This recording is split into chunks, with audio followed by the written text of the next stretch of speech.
Statistics show that Nigeria pays over $2 billion in freight each year to foreign ship owners either to export oil or to import finished goods. Presently, Nigeria derives no benefit from the freight incurred, as substantial amount of foreign exchange is being lost to foreign shipping operators and owners. From available records and value of vessels engaged in the three areas of Nigeria's shipping business, namely offshore rigs and support vessels, coastal cabotage trade and import and export trade amount to over $20 billion. The consensus is that if Nigeria can gain a foothold in its shipping industry, the potential will be enormous. If shipping activities are properly harnessed, shipping will be ranked next to oil in foreign exchange earnings, if not overtake it. As oil is a wasting asset, but shipping is relevant, shipping is indispensable in economic growth and development of Nigeria, with its attendant positive multiplier.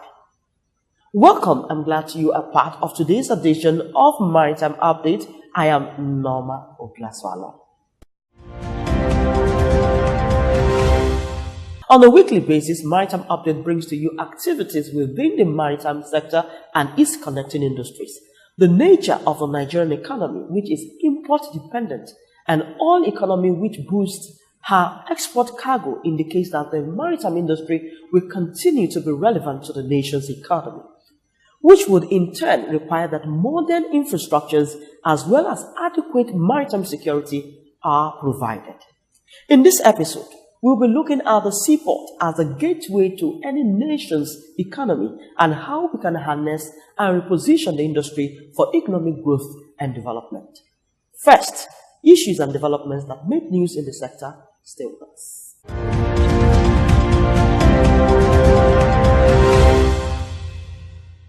CBN Shippers Council moved to introduce new disbursement account for shipping agencies as stakeholders lament $4 billion annual revenue loss. Drivers accuse Navy of charging 20,000 naira per truck to enter Apapa. Navy reiterates commitment to secure Nigerians' maritime domain. And now to the main stories.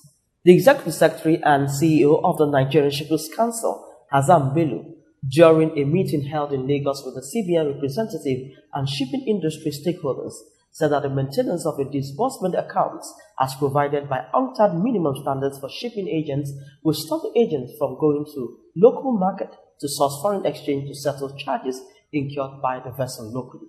Bello, who was represented on the occasion by the Director, Legal Services of the Council, Samuel Vomtao, identified such charges to be covered by the DAs as those collected by the Nigerian Ports Authority, NPA, Nigerian Maritime Safety and Administration Agency, NIMASA, ship handling costs, and other local shipping costs. Such charges were usually in foreign exchange, since it is assumed that the principal must have wired the funds to the disbursement of accounts at the agents in foreign exchange. As he expressed delight that the CBN's attention has been drawn to this vacuum by the Council and that they have responded by setting up an investigative team that went to all banks and positively ascertained that there was not a single type of such account being operated by any shipping agency in the country. The CBN Deputy Director, Foreign Exchange Management, Trade and Exchange Department, A.S. Jibrin, said the idea of the meeting with the stakeholders was to ensure that the DAs enjoy the support of those in the shipping industry. Jibrin explained that what the CBN set out to do was to listen to the stakeholders on the DA, adding that the Apex Bank was interested on policies that will grow the shipping industry and the national economy. Among those who spoke in favor of having the DA in place were founder of National Association of Government-Approved Freight Forwarders, NAGAF, Dr. Boniface Anyebunam, President of Association of Nigerian Licensed Customs Agent, Ijutoni Nwabunike, a member of the Nigerian Economic Group, Dr. Iken Nwosu, President of Nigerian Ship Handlers Association, Dr. Martins Anebeli, former President of NAGAF, Dr. Eugene Weke, amongst others. The stakeholders maintained that it was wrong that the shipping agents were sourcing foreign exchange locally to settle MPA, NIMASA, and other dues when they ought to have been sent such money from their foreign principals overseas. The truck drivers operating at the ports in Lagos have lamented the exorbitant cost at which they procure the call-up cards recently introduced by the Nigerian Navy to ease traffic in Apapa. The call-up card, which has a validity of 24 hours, is often issued for as high as 12,000 naira. The Nigerian Navy had announced the use of a call-up card system for trucks loading at Apapa port. The call-up card system allows only trucks that have business inside the port to enter Apapa, while those without the cards were turned back at the foot of the bridge. While the system is said to have eased traffic in the Apapa area, the process by which the cards are acquired has been described as arduous, while its cost is said to be exorbitant. The truck drivers called on the federal government to prevail on the Nigerian Navy to cancel the validity period stated on the card. They described the issue of the call-up card validity as another means of making money from truck drivers who go through a lot of hassles to get their loading papers ready. The Nigerian Navy has acquired over 173 assorted boats in a bid to effectively police the Gulf of Guinea and other riverine areas in Nigeria, thereby boosting the nation's maritime economy. Chief of Naval Staff Vice Admiral Ibok Ete Ibas made this known during a press briefing to commence activities to mark the 62nd anniversary of the Nigerian Navy. The boats, he said, will go a long way to bolstering the Navy's capacity to police and carry out survey of Nigeria's maritime domain. Represented by the Chief of Naval Transformation, Rear Admiral Begron Ibe Enwo, Iba said that there has been enhanced surveillance as a minimum of 42 vessels have been arrested for involvement in various illegalities in Nigeria's maritime domain, and vessels are reportedly undergoing various stages of investigations. That such policing operations are specifically aimed at checking crude oil theft, illegal bunkering, piracy, sea robbery, and illegal fishing, amongst others. When completed, these facilities will enable the NN expand its surveillance coverage of Nigeria's maritime domain with more effective check on illegalities.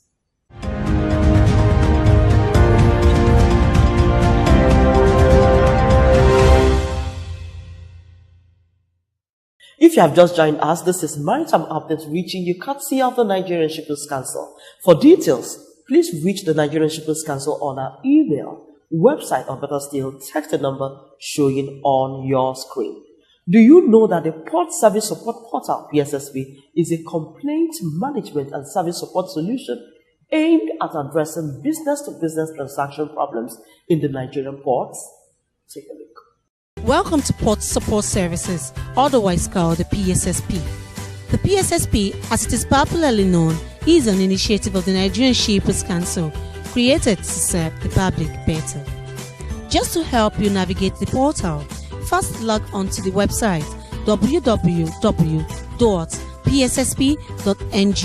There you'll find the basic information about PSSP, information on partners of the project standard operating procedure of the partners of the PSSP, and frequently asked questions, contact information. With the PSSP of the Nigerian Shippers Council, members of the public will be able to make complaints using the complaint form, track the status of the complaint, and make inquiries or give a feedback using the contact form. To submit a complaint, open your web browser and type www.pssp.ng. The home page will load. Click on the Make a Complaint. The login page will display, but you will need to be registered on the portal to be able to submit a complaint. If it's the first time of submitting a complaint, click on either the Register button or the Register link. To register, you will need to apply your email address, display name, and password. After completing these fields, you should click on the Register button. If you have previously created an account, simply log in by supplying your email address and password. After you have successfully logged in, you should see the complaint form. The system assumes you are the main complainant. The complaint form has 5 sections: complaint details, service provider details, event or service description, other details, complaint description. In addition, you will find a yes and a no button, and this is how it works. Using the yes or no button indicates you are complaining on behalf of a company. If you're complaining on behalf of someone, you have to give us their details by clicking on the Add Detail button, then click on the Next button. From the pop-up list, select the type of company your complaint is about from the agency list and select the company from the companies list. Thanks for staying tuned. Now to the guest of the week. He is Captain Olumide Olubode, ex-president, Nigerian Association of Master Mariners. In this interaction, he spoke to us on how infrastructure and training will ensure growth in the maritime industry. Please stay with us. You were the president of the Nigerian Association of Master Mariners. Okay, seaport is the gateway to any nation's economy. Yes. How do you think we can harness and position this industry for growth and development? Yes, just like any other aspect of the country, but we have been brought down. Mostly in policy management of most federal, state, or the other entrepreneurs of the maritime agencies, they put square pegs in round holes. Let me be frank to you. Yes, and before they get any of the maritime personnel seasoned to get into this, maybe they are on the fifth level. So their words and their this thing it has no effect. And for we, the professionals, it affects us, and we've been trying to say, well, let's do what we can. But some of my younger colleagues are caught in the web that when these vessels were sold, they were the masters, captains on this thing, and they were still young. They have responsibility.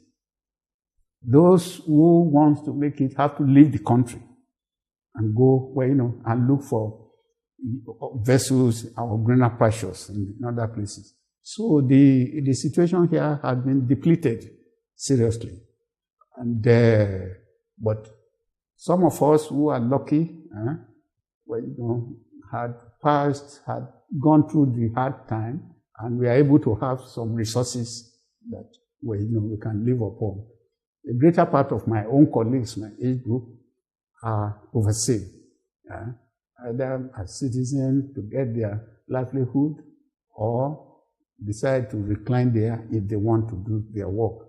So it has not been easy. So moving away from these challenges you've identified, as in not having vessels and all that. Yes. So how can we exactly reposition the industry for economic growth and development? Because the most important thing, seaport is the gateway to any nation, so it's important for us to get it right. So how do we reposition it? Presently, the situation is not as easy, but to bring the country back to the great benefits and natural resources that this country has got.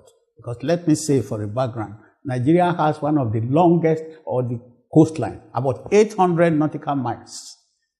We have a lot of resources, apart from the oil that we are talking about.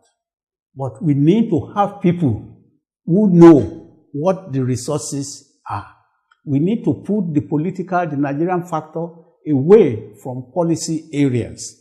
So are you affirming that we don't have professionals at the helm of affairs who take these decisions? I tell you, I was a consultant, maritime consultant, when Maritime Academy was to be initiated. So we knew how the first person that came was an Egyptian. We knew how we struggled individually to get our Nigerians who were on world body to come and invite him, to bring him, so that, because there's no way calling outsiders to come and build your home for you, and you get it as more committed as your own indigenous. But this has not been the situation in the country. We've politicized ethnicity, religion, they bring into it to get the square peg in the round hole. I think, when I was, since the focus, our target was to get Nigeria into a greater part in the maritime industry.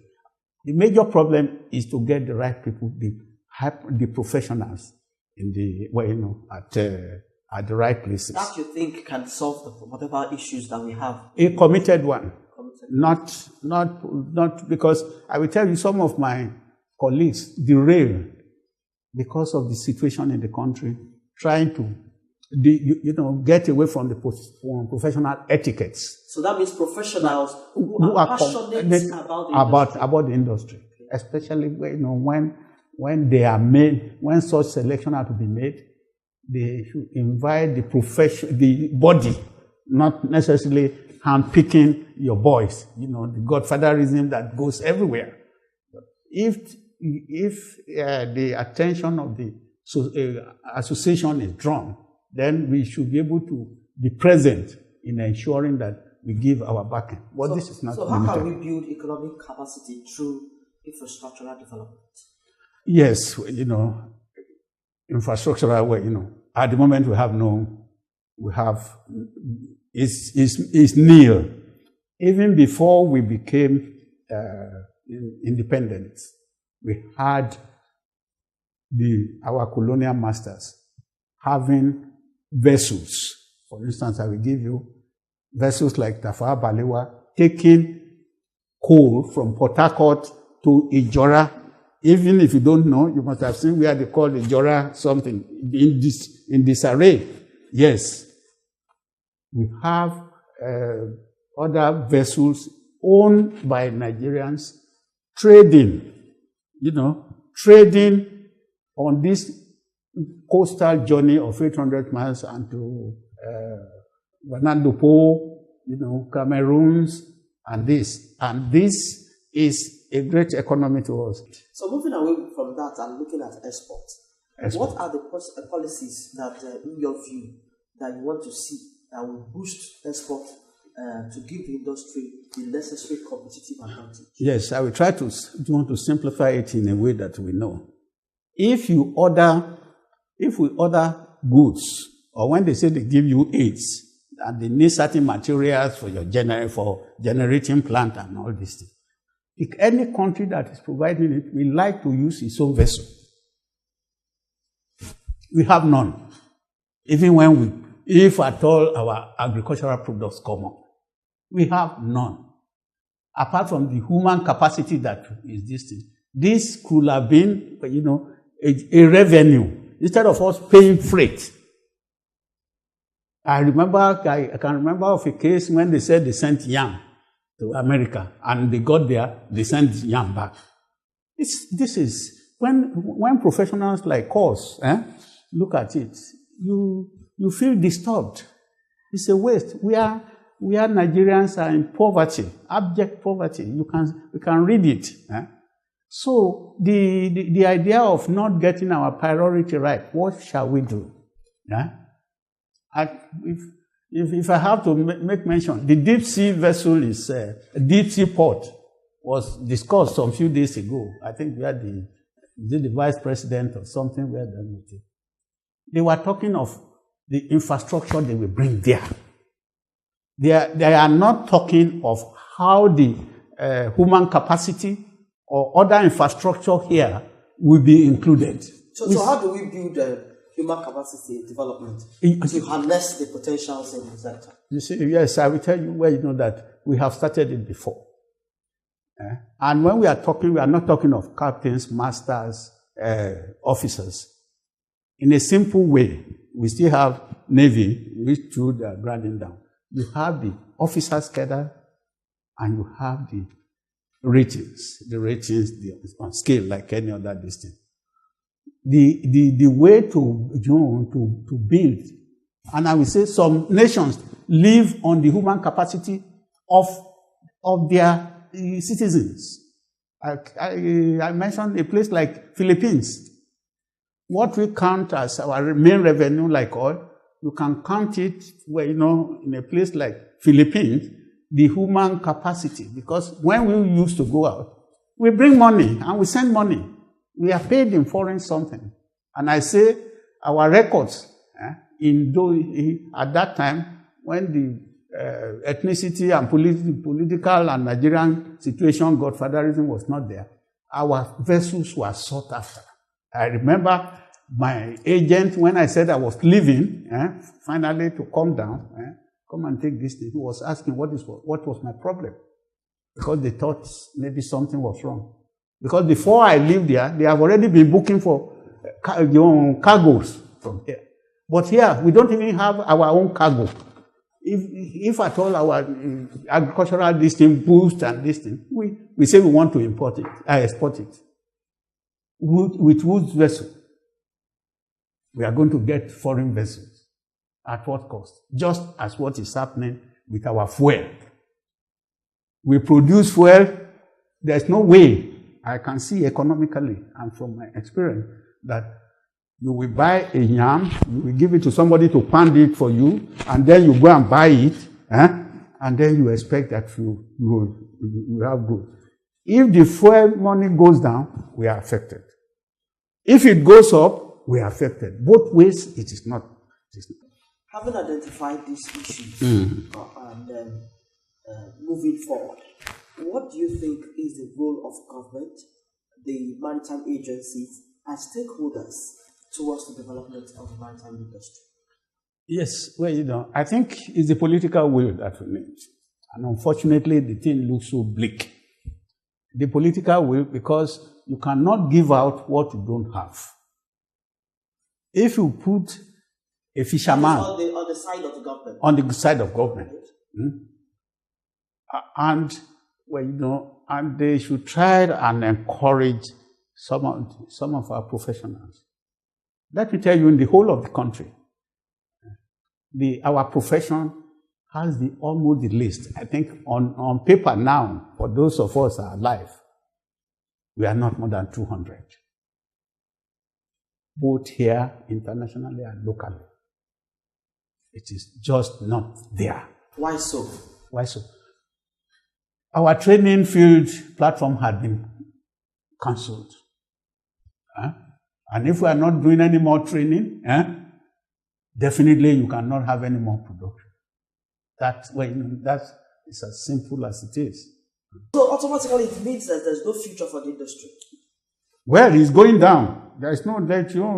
We have to be frank to ourselves. I'm a Nigerian. I'm a Nigerian. Some countries live on it. Here, we have all the resources. If you talk of trawlers, none. I remember when I was maritime consultant for the fishery and this thing, even equipment given to us by Japanese were left in that school unopened. Because I don't know, I was not, but I see. And in fact, this has brought our young ones into sort of confusion. When we entered with school cert, science certificates and this thing. But I see people with graduates wanting to come in. And occasionally I cannot even advise them to do it. Because coming in now, the technology has improved, and you need some other basic thing apart from the literary education. The political will must come in. So your submission is that political will and getting professionals on the right places. Yes, the way or forward. maybe through the association. Because when you say professionals, before somebody calls you, he has made himself a godfather. Yes. I have some of my juniors who are senates and all this. Now I've asked them, why this corruption? Why this? He said, if they give you don't take it, they will take it away. And if you talk, they will suspend you, which we are all seeing. And if you go to your godfather, he will tell you, I didn't send you there. Give me my own dues. What advice do you want me to give you?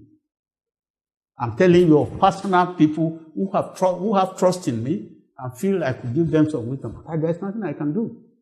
Your submission is political will and getting professionals on the helm of affairs in the maritime industry. Yes. I must thank you both kindly for coming on Maritime Update. It's been Captain Olumide Olubode. He is the ex-president, Nigerian Association of Master Mariners. Many thanks for coming on Maritime Update. I thank you for what you are doing.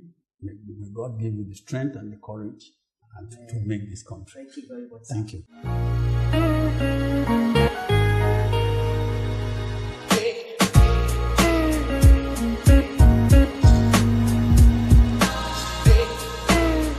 And that's a wrap on Maritime Update this week. I must thank you most kindly for being a part of this week's edition. Please send us your comments and observations on the number showing on your screen, as we promise a better package next week. For more details, you can contact the Nigerian Shippers Council on our email, website, or text the number showing on your screen. You can also view this episode or any of our previous episodes on our YouTube channel, Maritime Update. When you visit, please subscribe and also click the notification button. I am Norma Obiaswalo. Until I come your way again, same time next week, it's goodbye.